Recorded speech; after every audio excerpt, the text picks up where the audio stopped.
Cirrhosis. Here I discuss what is cirrhosis, causes of cirrhosis, sign and symptom of cirrhosis, and their pathophysiology and complication. Causes of cirrhosis.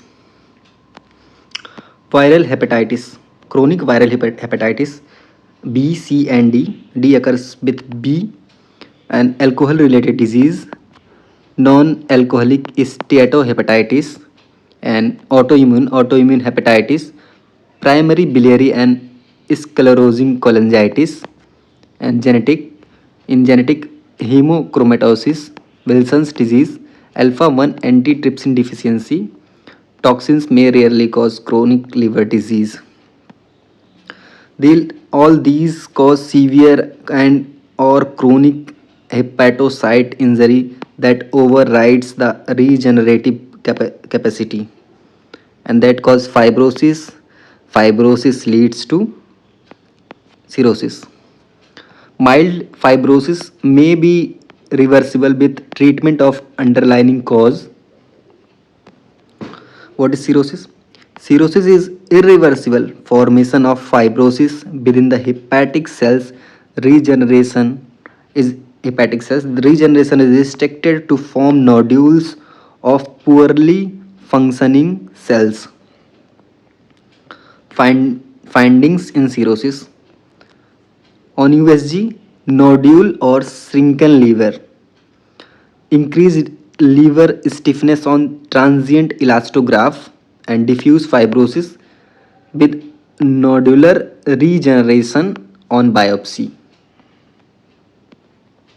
In cirrhosis, the fibrotic liver provide increased resistance to blood flow that lead portal hypertension. In porto systemic shunt, increased flow to esophageal, rectal, and splenic vein that cause esophageal bleed, and symptom is GI bleed and hypovolemia, and also cause backflow of blood into the spleen, cause splenomegaly, and enlarged spleen sequester means trap the blood cells that cause cytopenia, thrombocytopenia or anemia, pitaki, easy bruising.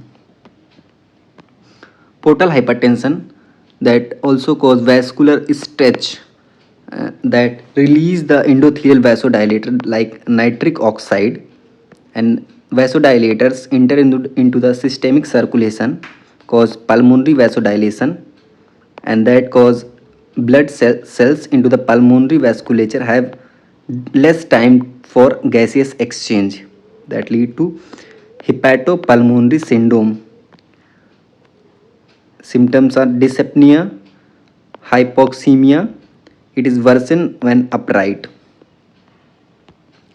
Vasodilators enter into the systemic circulation like kidney that decrease flow to kidney, which that decrease effective volume, and kidney retain the water and sodium, and increase hydrostatic pressure in splanchnic vessels.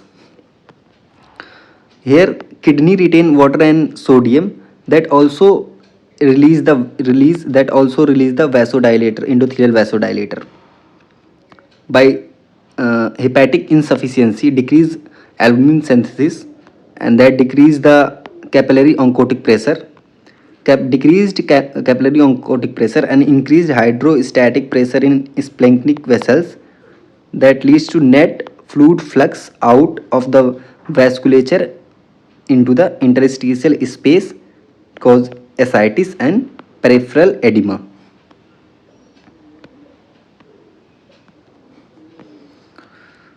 Due to the chronic inflammation in the liver that cause epigenetic changes, oncogenic mutation that leads hepatocellular carcinoma. In hepatocellular carcinoma, increased serum alpha fetoprotein. His sensitivity is 50% and specificity is 99%.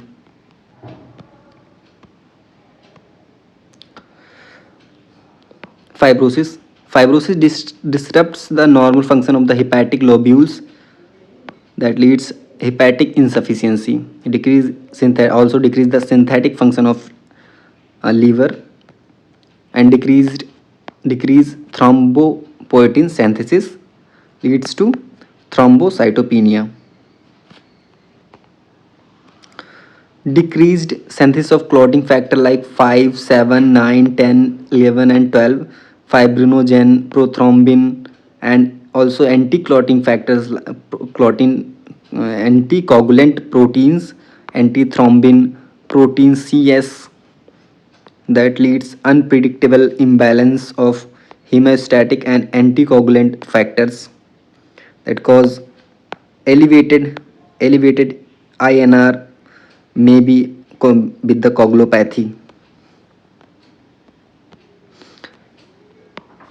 Hepatic insufficiency impaired the metabolic waste product or impaired metabolism of waste products and toxins.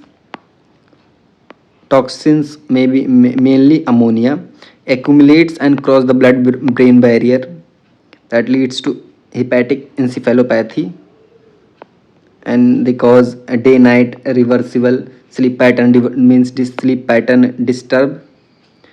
Asteraxis means flattening tremors and delirium.